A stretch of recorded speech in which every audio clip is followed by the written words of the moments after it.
Miaka 5 thutha wa arutwo 10 gukuira nyumba-ini ya toro thukuru-ini wa airitu wa Moi mwena wa Kibra, riu kihoto ni kionekanite thutha wa mwikuirwo cira-ini uyu gukundikwo kioho kia miaka 5 njera ni mucirithania Stella Mutuku igoti-ini ria Milimani. Murutwo uyu athitangirwo mahitia ma kuraga arutwo 10 cira uria ukoretwo ugithie na mbere kuma mwaka wa 2017. I have no words of what to say or what to think. Still processing the sentencing. I think I know this girl even long before the accident, the incident of fire, and I've never felt what do you call it?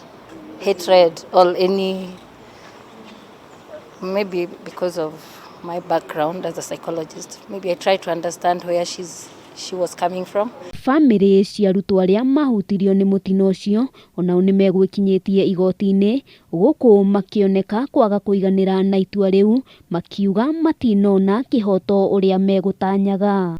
She's sentenced and she's going to serve a sentence, although very lenient. Yote iwezi rudisha Mary na yote iwezi fanya roho yangu ikarudi karibu. Bado na feel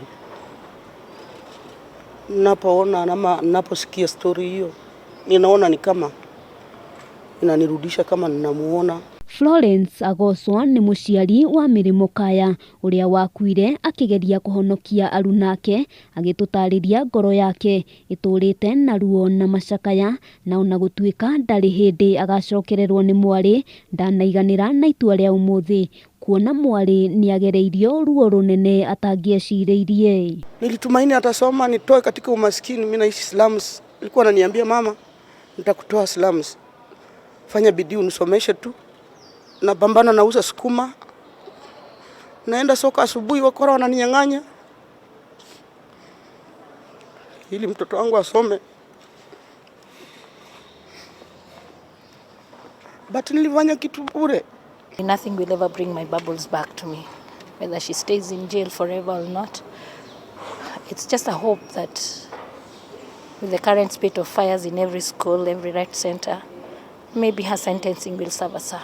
Ona gukiri uguo mucirithania ni aheanite thiko 14 cia gucokia cira riko kungikinya kuri mwena utanaiganira na itua riu. That the offense was committed when the subject was a minor, and that there was no malice on her part, that there was no display of hatred on her part to any of the victims of this offense, and that the time it took to conclude this trial was as challenging to the subject and her family as to the families of the victims. Haduni ha Kameme TV, retwa riakwa ni Wambui wa Njuguna.